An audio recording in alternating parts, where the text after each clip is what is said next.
Alors, c'est toujours un plaisir de voir, je pense que c'est le plus grand événement de l'Ozim à Rabat. Donc, ça fait vraiment plaisir de voir une salle aussi pleine à la capitale du Maroc. Toujours l'Ozim était très présente au niveau de Casa, Marrakech également, mais aujourd'hui, nous, les Rabatis, on est vraiment très fiers d'avoir ce type d'événement au niveau de la ville de Rabat. Deuxième fierté, c'est ce que vient de présenter Monsieur le gouverneur sur la région de Berkane, parce que Ozim, dans sa vision Impact 22-24, il y a la composante de la régionalisation. Et comme a dit Hicham tout à l'heure, on a commencé par visiter la région en début d'année. Aujourd'hui, on est en train de tendre la main à une province qui est aujourd'hui un cas d'école en termes de digital pour construire des choses avec cette région dans le bien du digital et dans le bien finalement du citoyen marocain. Alors, comme on dit, chose promise, chose due. Il y a un an de cela, aux assises de l'OSIM de 2022, il y avait un panel sectoriel sur le e-gov que j'avais l'honneur et le grand privilège de modérer et dans lequel on a invité un certain nombre d'intervenants à l'international pour présenter des expériences réussies. Je noterai l'Estonie, l'Égypte, les Émirats et aussi le Maroc pour parler un petit peu du digital et de la transformation digitale de e-gouvernement à travers le monde.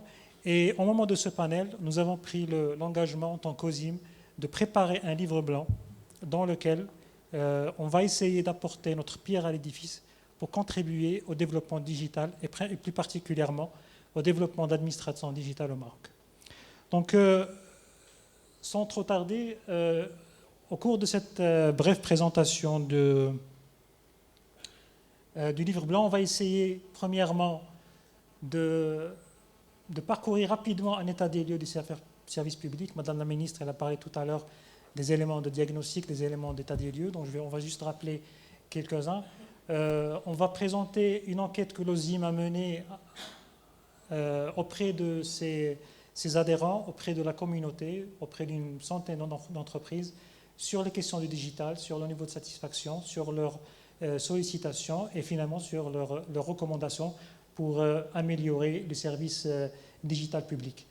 Yassine Sqat va présenter un benchmark international des expériences réussies en termes de transformation digitale à travers 5 pays de par le monde.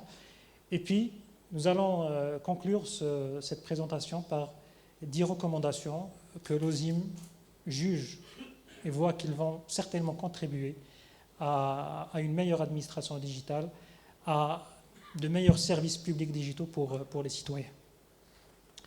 Donc avant d'entrer dans le livre blanc, donc je ne manquerai pas de, premièrement, remercier Yassine Sqat, qui est le directeur associé McKinsey Maroc, pour sa précieuse contribution de ce livre blanc, à l'ensemble des DIC et membres de l'OSIM et de la communauté qui ont contribué par des réponses très pertinentes à l'enquête qu'on a menée pendant le premier semestre 2023.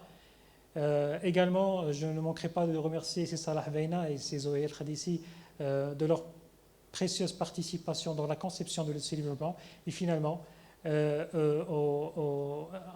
nos amis, à nos partenaires de l'OSIM qui ont contribué par leur témoignage au niveau du livre blanc. Je citerai Youssef Fahouzi, directeur général de Portnet, c'est Tariq Dahab, directeur général de Litton Maroc, Serdou Amchour, le directeur général de Webhelp Maroc, et puis Nahid Hamtami, c'est la directrice de l'agence urbaine de Qnitra.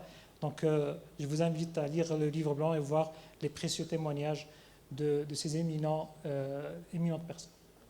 Alors, les éléments d'état des lieux, je vais juste rappeler, certainement vous le connaissez, que le Maroc, durant les 10 dernières années, il a mené un certain nombre de stratégies digitales. Ça a commencé par Maroc numérique 2013. Bon, un petit peu avant, il y avait le e-gov en 2006, mais la vraie feuille de route, c'était Maroc numérique 2013, Maroc digital 2020. Et puis, il y a deux institutions très intéressantes qui ont été créées. C'est l'ADD, l'Agence de développement digital, et la CNDP, c'est la Commission nationale de contrôle de la protection de données personnelles. Ces deux institutions ont joué un rôle très très important d'accélérer le digital et surtout sur le plan de protection de données, parce qu'on ne peut pas parler du digital sans interopérabilité, sans échange de données.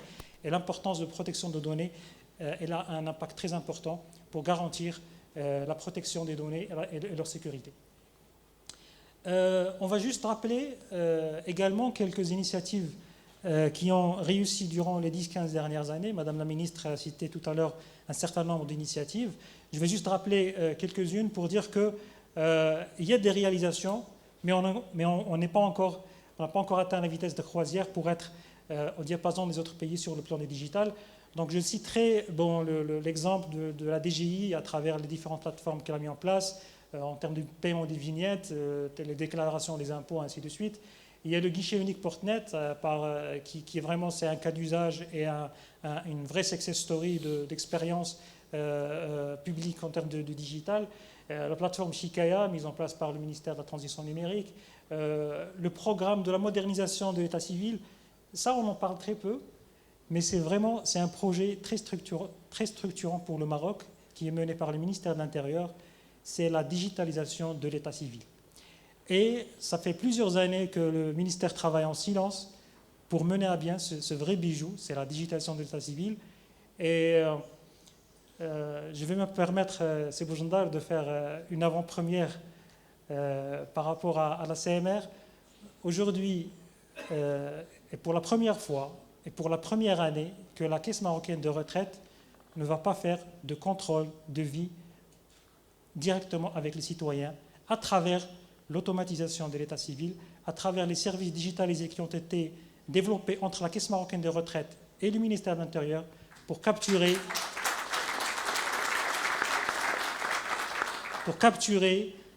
malheureusement les décès d'une manière automatique, en temps réel.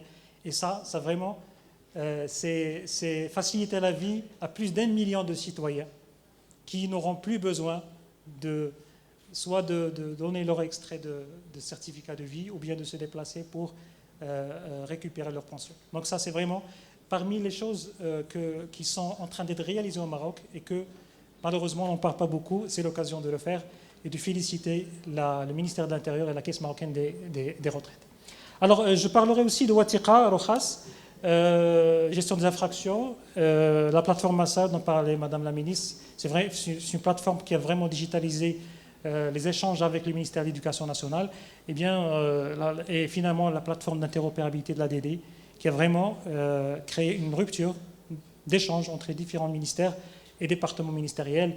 J'en avais cité les RSU, les RNP, il y a la partie de l'AMPIC, etc. Donc plusieurs services qui ont été imbriqués sur cette plateforme et Massal également, qui a permis d'échanges automatiques entre les différentes administrations. Bon, je citerai Iparafer et Rendez-vous parce que c'est des services qui ont été très, très connus pendant la période Covid.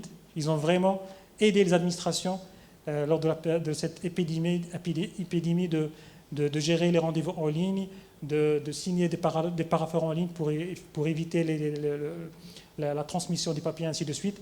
Et puis, il y a Academia Raqmiya, bien sûr, c'est une plateforme qui a été lancée l'année dernière, qui est aussi très, très intéressante. Donc, c'est juste à titre indicatif, on n'a pas cité toutes les expériences réussies, mais pour dire qu'il y a du travail qui se fait aujourd'hui, qu'on peut applaudir, mais comme a dit tout à l'heure Madame la Ministre, on ne fait que demander plus, le citoyen demande plus, les entreprises demandent plus, et on est tous là aujourd'hui pour répondre à cet objectif. Alors, parmi les éléments de diagnostic, je citerai l'étude qui a été menée par le ministère de la Transition numérique en 2019 sur le niveau de maturité des services publics digitaux. Bon, malheureusement, il y a 25%, moins de 25% des services qui sont totalement digitalisés de bout en bout. Et ça, on le verra tout à l'heure au vu des questionnaires de l'enquête qu'on a fait. C'est parmi les raisons d'insatisfaction des clients, des citoyens et des entreprises, c'est d'avoir des services publics parcelés, commencer le service dans le digital et le terminer en présence physique. Et ces chiffres en témoignent. On a juste 23% des services publics digitaux traitent vraiment la question de bout en bout. Et aussi le ranking, le classement du Maroc dans l'index des Nations Unies, qui a effectivement, on était 30e en 2014, 78e en 2019 et 101 en 2022. Donc j'espère que le nouveau classement sur lequel on travaille ensemble, que le nouveau classement soit meilleur et d'avoir une courbe ascendante durant les prochaines années, Inch'Allah. Alors, je vais essayer de synthétiser sur la base de travaux de comparaison qui ont été faits par l'OSIM. Aussi, il y a des rapports très intéressants qui ont été produits dans ce sens, de la Cour des comptes, le rapport du CESE en 2021. Aussi, les différents travaux de best practice qu'on a vus à travers le monde. On a essayé de sortir un certain nombre de défis ou bien de points d'amélioration en termes de transformation digitale. Et premièrement, les gens citent qu'il y a le besoin d'une vraie vision nationale fixant les priorités, l'architecture de mise en œuvre et une bonne gouvernance pour le suivi. Vous allez me dire, il y avait des stratégies, effectivement il y a des stratégies, mais les gens, ils voient que même s'il y a des stratégies, ils n'ont pas été implémentés avec la vitesse nécessaire, avec la gouvernance nécessaire. Il y a également, il y a un point qui va revenir tout à l'heure dans l'enquête qu'a menée l'OSIM, c'est le besoin d'une gouvernance forte capable de fixer le cap et de veiller sur l'exécution des programmes et des politiques publiques en termes du digital. Comme on vient de dire, le digital, c'est une affaire de tout le monde. C'est toutes les administrations, tous les départements ministériels doivent être au même niveau de digitalisation pour pouvoir créer un service intéressant pour les citoyens. Donc ça a besoin d'une vraie gouvernance qui va veiller à ce que tout le monde soit digitalisé, que tous les services au niveau des départements soient digitalisés pour qu'ils soient en mesure d'offrir un parcours qui est intéressant.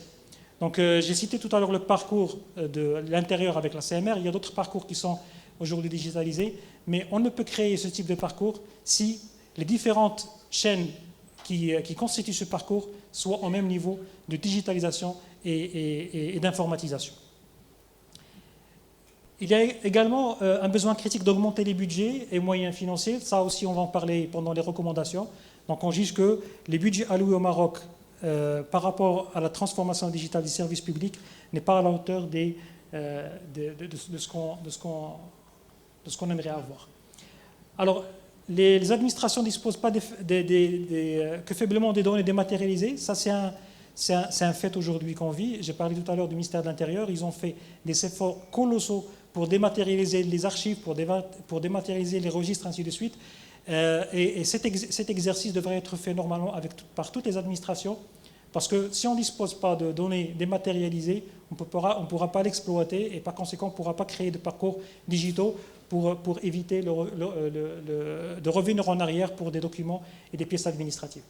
Et puis finalement, l'exploitation du potentiel data, ça on le vit au quotidien. Les ministères aujourd'hui disposent d'un gisement data qui est très important, d'un patrimoine data très important, mais malheureusement, il est mal utilisé, il est mal exploité. Non parlons pas de l'utilisation de l'intelligence artificielle, ça on va en parler tout à l'heure, mais au minimum, chaque département devrait exploiter au maximum les données dont il dispose afin de mieux servir les citoyens. Là, juste une petite parenthèse par rapport à l'open data également. Même si le Maroc il a fait un certain nombre d'actions, d'initiatives sur l'open data, mais au vu de ce qui est offert aujourd'hui par la plateforme, c'est loin d'être à la hauteur de ce que aimeraient avoir les entreprises et les citoyens. Donc voilà, comme j'ai dit, l'OSIM a effectué pendant le premier semestre 2023 une enquête auprès d'une centaine d'entreprises adhérentes et partenaires. Donc je céderai la main à Yassine Sqat pour donner quelques effets marquants de cette enquête et puis pour présenter après le benchmark international sur les expériences réussies.